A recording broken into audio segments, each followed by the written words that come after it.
சேலம் சிவராஜ் சித்த வைத்தியசாலையின் சென்னை கிளைகள். For appointment, call T Nagar branch 9940533500, Nungambakkam branch 9788827500. Kaveri பிரச்சனை பெரிய பிரச்சனை இல்லைனா இன்னொரு பிரச்சனை வந்திருக்கு சார். அவங்களுக்கு திருப்பரங்குன்றம் இன்னைக்கு உச்சநீதிமன்றம் வந்து கேள்வி எழுப்பியிருக்கு. 6 மாதம் கழிச்சு ஏன் இவ்வளோ டிலேவாக வந்தீங்க அப்படின்னு. அண்ட் இவங்க வந்து இடைக்கால தடை கேட்டிருந்தாங்க. அந்த 2 நீதிபதிகள் வந்து கார்த்திகை தீபம் ஏற்றலாம் அப்படின்னு சொன்னதுக்கு இடைக்கால தடை கேட்டிருந்தாங்க. அது கொடுக்க முடியாது அப்படின்னு சொல்லியிருக்காங்க. இப்போ இந்த விவகாரத்தை மதசார்பற்ற தாவேக அரசு எப்படி கொண்டு போகும் சார்? மதச்சார்பற்ற தாவேக அரசு இஸ்லாமியர்களுக்கு கொடுக்கப்படக்கூடிய ஏதாவது நிதியை நிறுத்துமா? உலைமாக்களுக்கு கொடுக்கக்கூடிய ஓய்வூதியத்தை நிறுத்துமா? இதற்கு முந்தைய அரசுகள் கொடுத்தது போல ஹஜ் யாத்திரைக்கோ மொத்தத்துக்கோ கொடுக்கக்கூடிய மானியங்களை நிறுத்த போதா? ஏதாவது செய்ய போதா? எதுவுமே செய்யலை. அப்போ வந்து மதச்சார்பற்ற அரசு அப்படின்னா எல்லாருக்கும் செய்யணுமே தவிர யாருக்குமே செய்ய மாட்டேங்கிறது கிடையாது. அதுபோல இந்துக்களுக்கு அவருடைய உரிமையா இருக்கக்கூடிய திருப்பரங்குன்றம் தீபத்தூண்ல தீபத்தை ஏற்றுவதுங்கிறதுல எந்த வகையில தடை?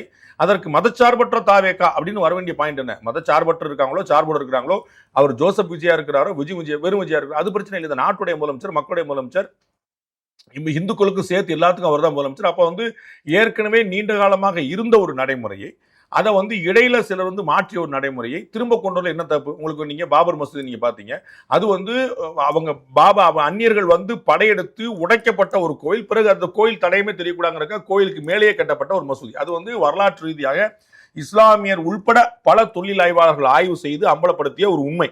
அப்போ அது வந்து நமக்கு வந்து இந்து முஸ்லீம் யோசிக்க வேண்டியதில்லை, இந்தியர்கள் அந்நியர்கள் யோசிக்கணும். ஏன்னா படையெடுத்து வந்தவர்கள் செய்த விஷயமே தவிர உள்ளூர் முஸ்லீம்கள் செய்த விஷயம் அல்ல. அப்ப அதை மாதிரி வந்து அப்ப 500 வருஷமா தடைப்பட்டு கிடந்தது, 150 வருஷமா வழக்கு நடந்தது. பிறகு இன்னைக்கு நம்ம வந்து ராமர் கோயில் இருக்கிறத பாக்குறோம். இந்த இடத்துல ராமர் கோயிலை விட சேஃபான விஷயம், ராமர் கோயிலால கூட காம்ப்ளிகேட் விஷயம் கிடையாது. ஏன்னா ராமர் கோயில் இடிக்கப்பட்டு பாபர் மசூதி கட்டப்பட்டுச்சு. இப்ப நம்ம என்ன செய்யறதுங்கிற ஒரு கேள்வி வந்துருச்சு. இப்ப இந்த இடத்துல அப்படி கிடையாது. இந்த இடத்துல கூடிய தர்கா வந்து ரொம்ப தனியா இருக்கு. இந்த தர்காவுக்கும் அந்த கோயிலுக்கும் சம்பந்தம் இல்ல, தர்காவுக்கும் அந்த தீபத்தூணுக்கும் சம்பந்தம் இல்ல. தர்காவுக்கும் தர்கா தூளுடைய சொந்தமாக இருக்கக்கூடிய இடங்கள்ல தெளிவா வரையறை செய்யப்பட்டிருக்கு. தர்காவுக்கு எவ்வளவு படித்துறை வரைக்கும் கீழே வரைக்கும் அந்த மலையில இருக்கக்கூடிய பகுதியில, ஒட்டுமொத்த மலையில இந்த தர்காவுக்கு பாத்தியப்பட்ட பகுதிகள் இடம் தெளிவா வரையறுக்கப்பட்டிருக்கு. அந்த இடத்துல இந்த தீபத்தூண் இல்ல, அட்லீஸ்ட் 15 மீட்டருக்கு மேல தள்ளி இருக்கு. 50 மீட்டர் கிட்ட இருக்குன்னு சொல்லுங்க. நான் சொல்ல ரொம்ப கம்மியாக யோசிச்சா கூட இப்படி வந்துருச்சு அப்படின்னா எந்த கணக்கு போனாலும் தள்ளி நிக்குது. அப்ப எந்த வகையிலும் அதுல தொடர்பு இல்லாத அக்கம் பக்கத்துல இருக்குங்கிற ஒரே காரணத்துக்காக அங்க ஏத்தக்கூடாதுங்கிறது என்ன நியாயமா இருக்கு? இப்ப அங்க போய் தர்கால தொழில் நடத்துறதுக்கு ஏதாவது பிரச்சனை இருக்குதா? தர்காவுக்கு போறதுல ஏதாவது பிரச்சனை இருக்குதா? எல்லாரும் அனுமதிக்கிறாங்க, எல்லாரும் போறாங்க, தொழில் நடத்துறாங்க. அப்ப அவர்கள் அவருடைய வழிபாட்டு உரிமை செய்வதற்கு உரிமை இருக்கும் போது இந்துக்கள் தங்களுடைய வழிபாட்டு நிலைநாட்டு என்ன பிரச்சனை இருக்கு? அதை வந்து நிச்சயமா ஏற்க முடியாது. திமுக அரசு கடந்த முறை வந்து ரொம்ப வீம்புக்குன்னு நாம இந்துக்களுக்கு எதிராக இருக்கிறோம் காட்டினா தான் முஸ்லீம்கள் வாக்களிப்பாங்க நினைச்சாங்க. ஆனா இந்துக்களுக்கு தொடர்ந்து எதிராக இருந்து கூட முஸ்லீம்கள் வாக்களிக்கல, கிறிஸ்தவர்கள் வாக்களிக்கல. 2 பேருமே டிவிக்கே வாக்களிச்சு போயிட்டாங்க.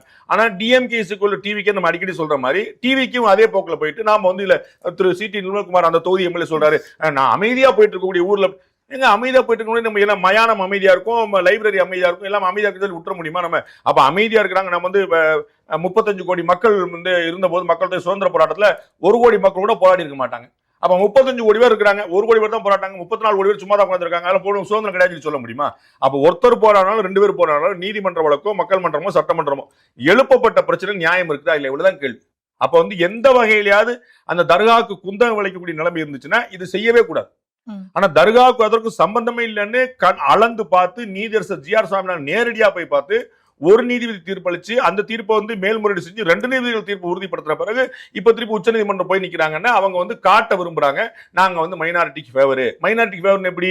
நீங்க மைனாரிட்டி என்ன நல்லது செய்வீங்களா? அது பிரச்சனை. மைனாரிட்டி நல்லதெல்லாம் செய்ய மாட்டோம், இந்துக்களுக்கு ஒரு கெடுதல் செய்வோம், அது மூலமா நீங்க உங்களுக்கு நல்லது செய்யலாம் நீங்க நினைச்சுங்க. அதே டிஎம்கே பேட்டர்ன் தான் அவங்க கடைபிடிக்கிறாங்க. அதே டிஎம்கே பேட்டர்ன் தானே சார் அவங்க கடைபிடிச்சாகணும். இல்லாட்டி இதுவும் டிஎம்கேக்கு ஒரு ப்ளஸ் பாயிண்டா தானே போயிடும். பாருங்க, நாங்க வந்து உச்சநீதிமன்றத்துக்குலாம் போனோம், இவங்க ஓகேன்னு சொல்லிட்டாங்க, இவங்க உங்களுக்கு இஸ்லாமிய பெருமக்கள், கிறிஸ்தவ பெருமக்கள் இந்துக்களை தொந்தரவு செய்யணும்னு நினைக்கிறவங்களே கிடையாது. அங்க லோக்கல் இஸ்லாமியர்களே இந்துக்கள் எப்படி இஸ்லாமியர்கள்ட்டையும் கிறிஸ்தவர்கள்ட்டையும் பெருந்தன்மையாக சகிப்புத்தன்மையோடு இணக்கமா நடந்து கொள்கிறார்களோ அதே போலத்தான் இஸ்லாமியர்களும் கிறிஸ்தவர்களும் நடந்து கொள்கிறார். அவர்களுக்கு இதெல்லாம் சர்ச்சை இல்லை, பிரச்சனை. அவர்களுடைய இடம் பறிபோகவில்லை, அவருடைய உரிமை கேள்விக்குள்ளாக்கப்படவில்லை. அது தனியாருக்கு இது தனியாருக்குன்னு உள்ளூர்ல இருக்கக்கூடிய அத்தனை பேருக்கும் தெரியும். இதுல வந்து எந்த குழப்பம். இங்க பிரச்சனை பண்றது அரசியல் தலைமை தான், அரசாங்கங்கள் உள்ள தலையிட்டு தான் பண்றாங்களே தவிர வேற எதுவுமே கிடையாது. அவங்க வந்து திமுக வந்து ஸ்கோர் பண்ணிடுவாங்கிறக்கா பண்ணல, நானும் திமுக ஒண்ணுதான் காட்டுறக்கா பண்றாங்க. அது வந்து அந்த ரத்த பாசம் திராவிட இயக்கத்துடைய தொடர்ச்சி, அது வேற ஒண்ணுமே கிடையாது. அவங்க no way TVK is no way different from DMK, இதை நம்ம 100 முறை சொல்லியிருக்கோம். அதற்காக தான் செய்யறாங்களே தவிர ஓட்டு வாங்கணும். அவங்களுடைய என்ன ஐடியான்னு முஸ்லீம்களுக்கும் கிறிஸ்தவர்களுக்கு என்ன பிடிக்கும் அப்படின்னா இந்துக்களுக்கு எதிராக செஞ்சா பிடிக்கும். இப்படி ஒரு எண்ணம் அவங்கள்ட்ட இருக்கு, தவறான எண்ணம் இருக்கு. அதோட தொடர்ச்சியா செஞ்சுட்டு இருக்காங்க. இதற்கும் இஸ்லாமிய பெருமக்களும் கிறிஸ்தவ பெருமக்களுக்கும் எந்த சம்பந்தம் கிடையாது. ஓகே. அட்டகாசமான அரசியல்வாதியாக அதிரடி பயிற்சி பட்டறை பியூர் பாலிடிக்ஸ். அடுத்த வகுப்புகள் விரைவில் ஆரம்பம். தொடர்புக்கு 7388824242. ரொம்ப நாள் ஏடிஎம்கே கொஞ்சம் அமைதியாக இருந்த மாதிரி இருந்தது. இன்னைக்கு திரு எஸ்பி வேலுமணி அவர்கள் வந்து ப்ரெஸ் மீட் கொடுத்துருக்காங்க. கூட வந்து திரு சி வி சண்முகம், நத்தம் விஸ்வநாதன் எல்லாருமே இருந்தாங்க. கொஞ்ச நாளைக்கு முன்னாடி வந்து எடப்பாடி அவர்கள் ஒரு அறிக்கையில் துணை பொதுச் செயலாளர் அப்படின்னு அவர் குறிப்பிட்டிருந்தாரு. அந்த பதவி அவர் ஏற்றுக்கல. இன்னைக்கு அவர் என்ன சொல்லியிருக்காருன்னா, அந்த பதவியெல்லாம் எங்களுக்கு வேண்டாம், திரும்ப யார் அவர் டெய்லி ஒருத்தரை வெளியேற்றிட்டு இருக்காரு, தோல்விக்கான காரணத்தை அறியாமல் டெய்லி வந்து அவர் வெளியேற்றிட்டு இருக்காரு, மற்ற அவங்களெல்லாம் ஒன்றா சேர்க்கணும். அதோட முக்கியமாக என்ன சொல்லியிருக்காங்கன்னா, எங்கள் சின்னம்மா சசிகலா அவர்களையும் அமமுக பொதுச் செயலாளர் டிடிவி தினகரனையும் ஒன்று சேர்த்து கட்சியை வலுப்படுத்தினாதான் நாங்கள் எங்களோட பதவியை ஏற்றுப்போம் அப்படின்னு சொல்லியிருக்காரு. எதை நோக்கி செல்லும் இன்னொரு ஹெட்டேக்கா சார் திரு எடப்பாடி அவர்களுக்கு? அதாவது என்ன ஆனாலும் பரவாயில்ல, நம்ம விட்டுறக்கூடாது அப்படின்னு திரு வேலுமணி தரப்பினர் நினைக்கிறாங்க. என்ன ஆனாலும் பரவாயில்ல, நான் இறங்கி வர்ற மாதிரி இல்லை அப்படின்னு திரு இபிஎஸ் நினைக்கிறார். ரெண்டு பேருமே ரொம்ப தெளிவாக இருக்கிறாங்க. திரு இபிஎஸ் அவர்கள் இவர்களாக பொறுமை இழந்து ஒரு கட்டத்தில் வெளியேறிடுவாங்க. அவங்க வந்து ஒரு கட்டத்தில் தனி இயக்கம் காண்பாங்க, இல்லாட்டி தாவேக்கால சேருவாங்க, இல்லாட்டி திமுகவோட சேருவாங்க, இல்லாட்டி ஒரு தனி அமைப்பாக இருப்பாங்க. ஒரு 4 வருஷம் எம்எல்ஏக்களுடைய பதவி இருக்கிற வரைக்கும் நம்ம வந்து அங்கே இருப்போம்னு சொல்லிட்டு தனி இயக்கமாக இருப்பாங்க. ஏதோ ஒன்று செய்வாங்க. Anyhow they will quit ADMK அப்படின்னு நம்புறாரு. அதற்காக காத்திருக்கிறார். திரு செங்கோட்டையன் எப்படி கிளம்புனாரோ, திரு ஓபிஎஸ் எப்படி கிளம்புனாரோ, அது மாதிரி அவங்களாவே போயிடுவாங்க அப்படின்னு காத்துட்டு இருக்கிறார். அதனால இவங்க கேட்கக்கூடிய எந்த கோரிக்கையும் ஏற்கிற நிலைமையில் அவர் இல்லை. இவர்களும் அவர்கள் ஏற்கும்படியான கோரிக்கை வைக்கிற நிலைமையில் இல்லை. திருமதி சசிகலாவை உள்ள சேருங்கன்னு கேட்கிறாங்க. திருமதி சசிகலா எப்போ வெளியேற்றப்பட்டாங்கன்னு பார்க்கணும். 2018 வெளியேற்றப்பட்ட சசிகலா, இன்னைக்கு 2017 வெளியேற்றப்பட்ட சசிகலா இன்னைக்கு வரைக்கும் சேர்க்கப்படல. கிட்டத்தட்ட 10 வருஷம் ஆகும்போது 9 வருஷம் முடிஞ்சு வச்சு. அப்போ 9 வருஷத்துல வந்து அவங்க சேர்க்கப்படலங்கனால என்ன ஆச்சு அப்படிங்கிற நம்ம யோசிக்கணும்ல. அப்போ திரும்பி சேர்க்கிறோம், ரைட் சேர்த்துருவோம். சேர்த்து என்ன ஆகுதுன்னு சொல்லி சொல்லுங்க. திரும்பி சசிகலா தனியாக இருந்து இயக்கம் கண்டு நான் தான் ஒரிஜினல் அதிமுகன்னு சொல்லி எலெக்ஷன்ல கேண்டிடேட் நிப்பாட்டி திரு ராமதாஸோட அலையன்ஸ் வச்சு என்னவா பண்ணாங்க? எங்க டெபாசிட் வாங்கினாங்களா?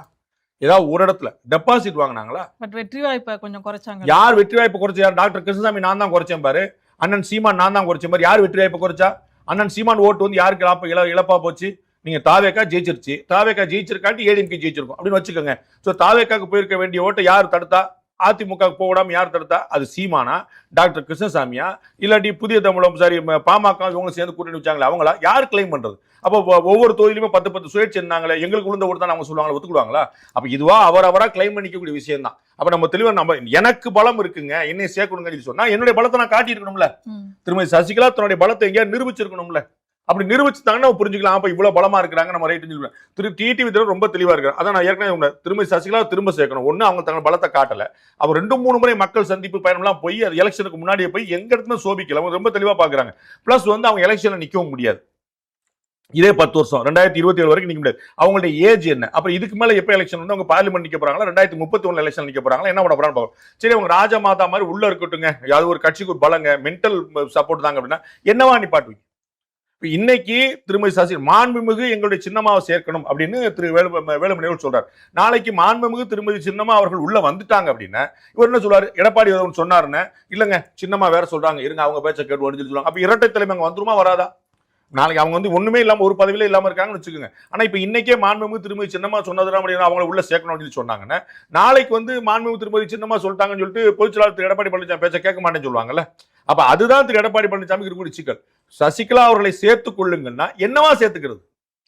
தொண்டராவா, செயற்குழு உறுப்பினராவா, பொதுக்குழு உறுப்பினராகவா, பொதுச்செயலராவா, துணை பொதுச்செயலராவா, தலைவரா, என்ன போஸ்ட் கொடுப்பீங்க?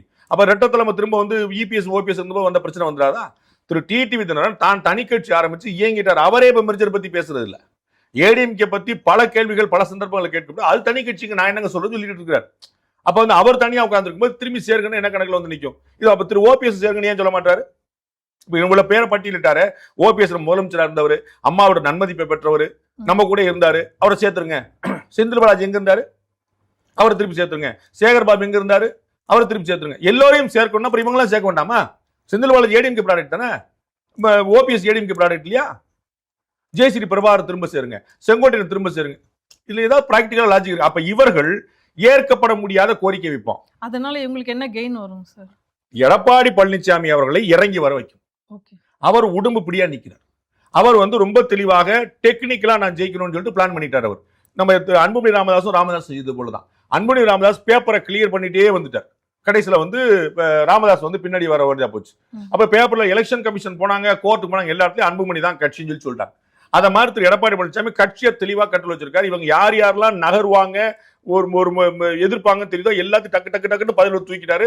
அவரே இன்னைக்கு பேட்டில் குறிப்பிட்ட போல பொதுக்குழு உறுப்பினர்களே கிட்டத்தட்ட 200-300 புதுசாக சேர்த்துட்டார். அப்ப எந்த பொதுக்குழு உறுப்பினர்கள்லாம் நாளை ஒரு பிரச்சனையை கூட்டலாம்னு நினைக்கிறாங்களோ அவங்கள இப்பயே காலி பண்ணிட்டார். ஸோ புதுக்குழு உறுப்பினர் சேர்த்துறாரு. நாளைக்கு ஒரு 1300 பேர் பொதுக்குழு உறுப்பினர்களாக உட்கார்ந்து பேசுனாங்கன்னா 1300 திரு எடப்பாடி பழனிசாமி தான் வேணும்பாங்க. அப்ப பொதுக்குழு கூட்டி முடிவெடுக்கலாம். ஆனா பொதுக்குழு கூட்டுறதுக்கு முன்னாடியே உறுப்பினர் மாத்திட்டா பொதுக்குழு முழுக்க எனக்கு பேச்சு வரணும். அந்த இடத்துல அவர் தெளிவா இருக்காரு. அப்படி நடக்கிறதை தடுக்க முடியாம தான் இவங்க இருக்காங்க. பொதுச்செயலாளருக்கு அந்த அதிகாரம் இருக்குது. பொதுச்செயலாளர் வந்து டெக்னிக்கலா பேப்பர் வச்சா கரெக்டா நகர்றாரு. இவங்களுக்கு தெரியுது அவர் கரெக்டா மூவ் பண்றாரு, நம்ம இறங்கி வர மாட்டாருன்னு ஏற்க முடியாத கோரிக்கையில இவங்க வைக்கிறாங்க. ஸோ 2 பக்கமும் ஆளுக்கு ஒரு பக்கம் நிற்கிறாங்க. அவர் இறங்கி விட்டு இவங்க காத்துட்டு இருக்காங்க, நடக்க போறது இல்ல. இவங்க வந்து தன்னால போயிருவாங்க, அவர் காத்துட்டு இருக்காரு, நடக்குதான் நம்ம பார்க்கணும். இவங்க தன்னால போறதா இருந்தா ஆல்ரெடி போயிருக்கலாமே சார். ஏன்னா இவங்களோட இப்ப இன்னைக்கு கூட பார்த்தோம் அதிமுகல இருந்து வந்தவங்களுக்கெல்லாம் பொறுப்பு கொடுத்திருக்காரு. என்னங்க பொறுப்பு கொடுத்தாங்க? இல்ல சார், என்ன பொறுப்பு கொடுத்தாங்க பாத்தீங்களா? செய்தி தொடர்பாளர் முன்னாள் அமைச்சரா இருந்த ஒரு வைகை செல்வனுக்கும் முன்னாள் எம்எல்ஏவா இருந்த ஒரு கலைராஜனுக்கும் டிவியில போய் பேசுறதுக்கான ஒரு செய்தி தொடர்பான போஸ்ட் கொடுத்தது வந்து அவங்களுக்கே ஓகேவான்னு அவங்கள்ட்டே போய் கேட்டுங்க. அவ்வளவுதான். அவங்க வந்து ஆன் ரெக்கார்ட்ல வந்து அருமை தளபதி, தமிழகத்தின் நட்சத்திரம், எதிர்கால விடிவெள்ளி திரு ஜோசப் விஜய் அவர்கள் கொடுத்திருக்கக்கூடிய இந்த அற்புதமான பதவியை நாங்கள் ஏற்றுக்கொண்டு தமிழகத்தின் எல்லாம் சொல்லுவாங்க. உள்ள போய் தனியாக என்னங்க செய்யறது, வேற வழி இல்ல, கொடுத்தது வாங்கிட்டு தானே போனோம், பின்னாடி பாத்துக்கிறேன்னு சொல்லியிருக்காங்க. நீங்க செய்தி தொடர்பாளர் போட்டது நீங்க அமெரிக்க நாராயணன் வந்து ஏற்கனவே காங்கிரஸ் கட்சியுடைய நேஷனல் ஸ்போக்ஸ் பர்சனா இருந்தாரு. அவரும் சண்டை போட்டு மண்டை உடைச்சு உள்ள மாட்டி தாவேக்கா நேஷனல் லெவலில் எங்க இருக்குது? நேஷனல் லெவல்ல இருந்த கட்சிக்கு இருக்கிற கட்சிக்கு வந்து செய்தி தொடர்பாக இருந்தவர். அவர் இங்க ஒத்துட்டு இப்ப தேசிய செய்தி தொடர்பாக மாத்திருக்காங்க. நீங்க ஏடிஎம்கே முன்னாடி இருந்தவங்களுக்கு தான் பதவி கொடுத்திருக்காங்க, சந்திரி சாக்கல சொல்றீங்க. என்ன கொடுத்திருக்கான்னு சொல்லணும்ல? இல்ல சார், இந்த மாதிரி சீனியர்ஸ் போனாங்கன்னா இன்னும் நல்ல பதவியே கொடுக்கலாம். இவங்களுக்கு ஒரு ஆபத்து இருக்க போய் தானங்க திரும்பி வந்தாங்க. 25 பேர் கூட இருந்தாங்கல்ல, 22 பேர் தானே திரு இபிஎஸ் இருந்தாங்க. 47 பேர்ல 22 வித் இபிஎஸ், 25 வித் திரு வேலுமணி. அப்ப அவங்க தானே கூட இருந்தாங்க. ஏன் திரும்பி வந்தாங்க? ஏன்னா கொரோனா திரு இபிஎஸ் கூட இருந்தாரு. அப்ப அவர் வந்து கொரோனா உத்தரவை மீறி பண்ணாங்கன்னு சொல்லி சொன்னா இவங்களுக்கு வந்து பதவி போயிடும். அதுலதான் இப்ப 4 எம்எல்ஏ மாட்டி நிக்கிறாங்க, மரகதம் உட்பட அத்தனை பேருமே. அப்ப அந்த பிரச்சனை தான் இவங்க வந்து, அப்ப இவங்க அந்த பிரச்சனைக்காக தான் இவங்க வந்தாங்க. அப்ப இவங்க வந்து சரின்னு திரு இபிஎஸ் தலைமை ஏற்றுட்டு வரல. இல்லப்பா வரும் கட்சியோட நம்ம ஏற்கனவே பாத்தீங்கன்னா திரு டிடி விதனோட போன ஒரு 18 பேருக்கு ஒரு பெரிய சிக்கல் வந்துச்சு. அது எல்லா எம்எல்ஏக்கும் கிடைச்ச திரும்பவும் ஜெயிக்க முடியாம பை எலெக்ஷன் வந்து பெரிய காம்ப்ளிகேஷன் ஆயிடுச்சு. அந்த மாதிரி நிலைமை வந்துடக்கூடாது. பை எலெக்ஷன் வந்து தாவேக்கா ஜெயிச்சுட்டு போயிருச்சு, டிஎம்கே ஜெயிச்சுட்டு போயிருச்சு, இல்ல ஏடிஎம்கே ஜெயிச்சிருச்சு, நம்ம 18 பேருக்கு ஒன்னும் பிரயோஜனம், 25 பேருக்கு ஒன்னும் பிரயோஜனம் போயிருக்காங்க. டக்குன்னு அடக்கி வச்சுட்டு அவங்க திரும்பி ஏடிஎம்கே வந்தாங்க. சோ இது அவர்களுடைய பதவிகளை சேவ் பண்ணிக்கிறதா நம்ம வந்து கஷ்டப்பட்டு 25 பேர் ஜெயிச்சுட்டு வந்திருக்கோம். பதவி வந்து போறோம்னா யாரு போவாங்க? இப்ப இந்த ராஜினாமா பண்ண 6 பேருமே திரும்ப தாவேக்கால சீட் கிடைக்கும், திரும்ப நம்ம ஜெயிச்சிருவோம், நாளைக்கு அமைச்சரை மாட்டான அமைச்சர் பதவி கிடைக்குங்கிற கணக்குல தான் வந்து நிக்கிறாங்க. அவங்க எல்லாருமே நீங்க செய்தி தொடர்பாளர் ஆக்குங்க, ஒத்துக்குவாங்களான்னு பார்ப்போம். Okay sir. So time will heal this அப்படின்னு நம்ம புரிஞ்சுக்கலாமா சார்? டைம் ஹீல்லாம் பண்ணாது, டைம் வந்து ஒத்துக்கிட வைக்கும், அவ்வளவுதான். ஹீல் பண்றேன்னா சரியாகி ஒட்டுதுன்னு அர்த்தமாயிருது. அது வந்து பிளவு தான். அது வந்து ஏற்பட்டது மனதில் ஏற்பட்ட பிளவு. அதற்கு வந்து மருந்தே கிடையாது. நீங்க உடம்புல ஏற்பட்ட காயத்துக்கு மருந்து தடலாம், மனதில் ஏற்பட்ட காயத்துக்கு மருந்து கிடையாது. ஓகே சார், ரொம்ப நன்றி சார். நிறைய பரபரப்பான நிகழ்வுகள், தனிப்பட்ட குற்றச்சாட்டுகள், அதோட பின்னணி தகவல்களை இன்றைய 7 சென்ஸ் நிகழ்ச்சியில் பார்த்தோம். மீண்டும் நாளைய 7 சென்ஸ் நிகழ்ச்சியில் சந்திக்கலாம். அதுவரை நன்றி.